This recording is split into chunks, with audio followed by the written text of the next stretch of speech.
Good evening, this is Richard Whiskey of the BS Broadcasting System with the nightly news.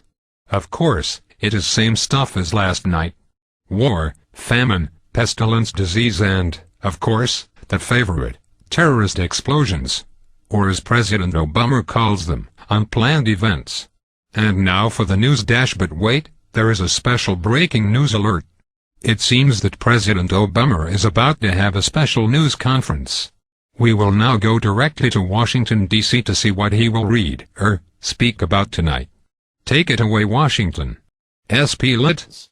Tonight I address you from the White House with a teleprompter and a happy heart. It has been almost 2 years since Michelle and I were elected. In that period of time I have managed to really screw with the country and all that it stands for. Of course, this was all planned, but Michelle, Harry, Nancy and I thought, and still think you were too stupid to understand.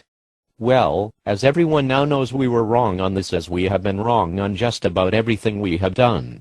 You have seen through the healthcare charade, the cap and tax scam, the special interest giveaways, the total failure of the stimulus programs, the immigration fiasco.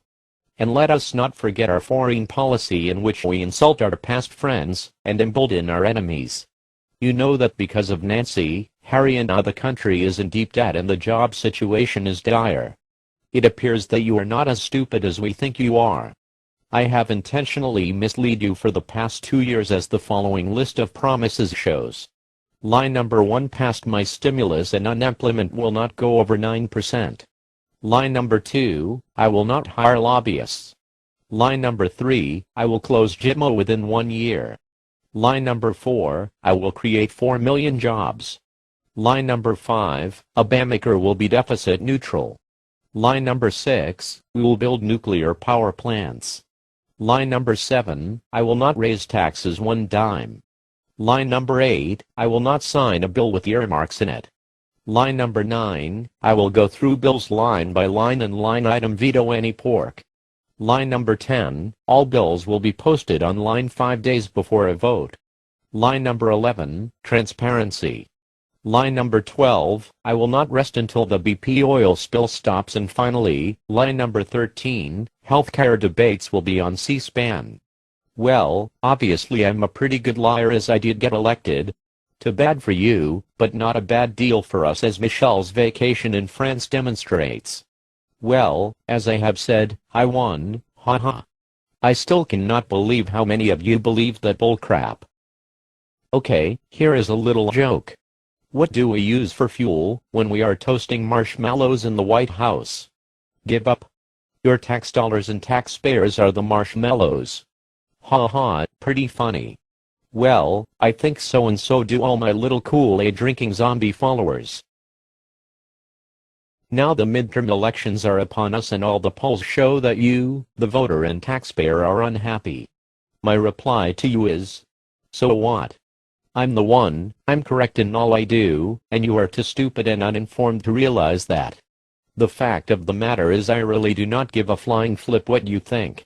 I really do not care who is elected, because I, the one, will do whatever I want through executive order, news hours and new regulations. And count on this, my lapdogs in the Justice Department will agree to whatever I want. For those who oppose me, remember I have the IRS on speed dial. In conclusion, I say this to all you little people out there. How's that hope and change working out for you? Good night from the Royal Palace.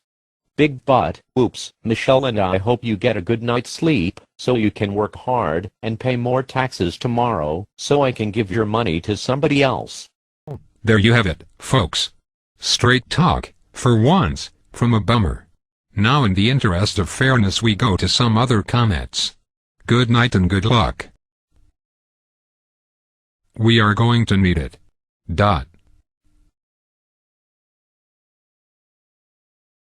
Well, that certainly took my breath away. I do not think there has ever been such an arrogant, self-centered jackass in the history of this great country. Well, Sarah, as much as I respect the office, I have to agree about the man. He just does not seem to have even a basic understanding of what made this country great. You betcha. He seems to be the type that we would have given a huge wedgie in high school. Sure would be funny to see him ride a horse like President Reagan or chop wood like you. Bet the jolly man would faint at the mere suggestion. You were probably right. He is a bit of a metrosexual. But what concerns me is his apparent lack of understanding of the principles of self-reliance and individual responsibility.